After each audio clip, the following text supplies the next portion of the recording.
What's up guys, Alexis Colby here, and in today's video I'm going to be sharing with you guys my favorite tips on how to properly regroup and analyze a race weekend. This is actually perfect timing since Rock Hill Nationals just happened. First and foremost, I kind of want to just say that even if you have a bad race weekend, there are still positives to take away, and even if you have a great race weekend, there are still things that we can identify that we need to work on. My first step I like to do after a race weekend is analyze every single race lap. I go ahead, look at the live stream, whatever videos I may have, and I look at if I made any mistakes, if I was keeping those mistakes to a minimum, anything like that. Feel free to write any notes down while you are analyzing these laps.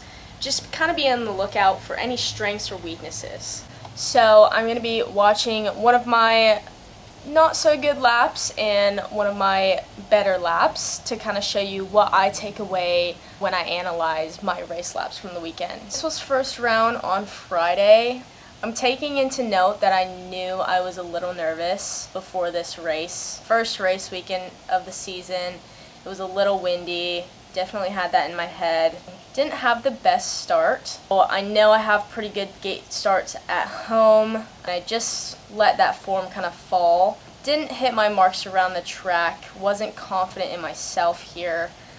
Just kind of fell off around the track for sure with that wind, but definitely hitting note that I need to be consistent on those marks and be aggressive. I was not aggressive at all on this lap either. Yeah, I was making small mistakes the whole lap, bonking, not doing what I needed to do. For that race lap, I would say that I wasn't being aggressive. I wasn't hitting smooth marks around the track. I wasn't feeling fully mentally prepared, not confident in myself on that lap. But the takeaways from the lap as well, with every negative we need a positive, right? So my positive was that I stayed in it. I had a pretty good first jump. I didn't case it on that one, and managed to still pull off a fourth with how I was feeling. Now we're going to go ahead and watch a better race lap from the weekend. I'm just going to go ahead and go to my first moto on Saturday. Way better of a start, way better of a hill. Little sketchy on the first jump, but it still worked. Took the turn pretty nice. Looks like I'm hitting my race lines way better, way smoother. Little bonk into that second turn. Again, still need to hit those marks smoothly around the track. Ended up getting the first. I was riding that last straight a little bit timid, so key positives to take away from that lap was that I turned the weekend around. I became more confident in myself, knew I needed to show up, knew I had the gate speed to do it. Let myself have the first straight that I knew I could have done all weekend. My marks more smoothly around the track.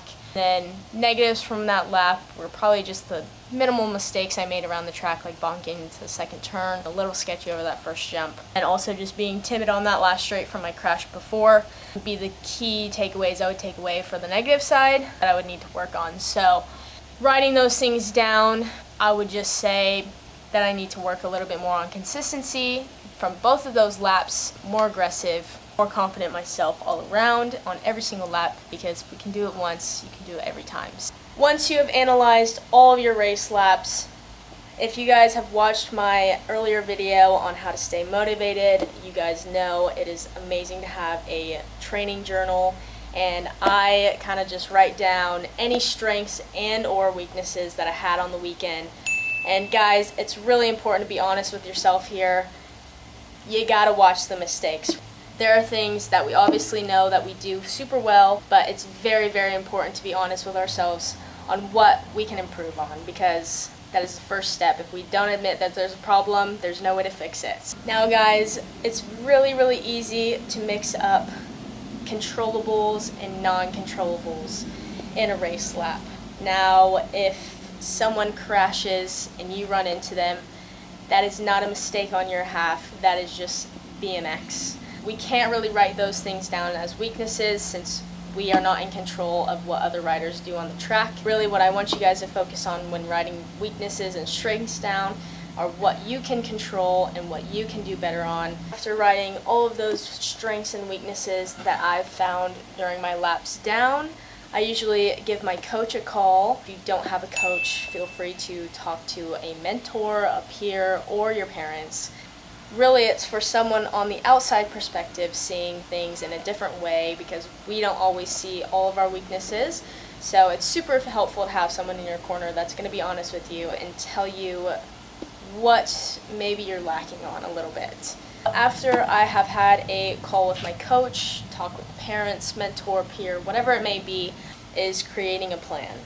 And I work with my coach to create a plan on what I think I need to be doing to improve those weaknesses that I had over the weekend. You know, we do have races all year long, so it is pretty tough to have a solid block of training unless it's after grands. We definitely want to just maintain those strengths we have for sure, but creating a plan to maybe show some extra love on those things that we are lacking in can definitely be very, very helpful, even with a couple weeks of training before your next race. That is all the tips I have for you guys today. I hope you guys enjoyed the video. Make sure to like and subscribe, and I'll see you guys in the next one. I know what I like, baby, I like you, Miss American Pie with the high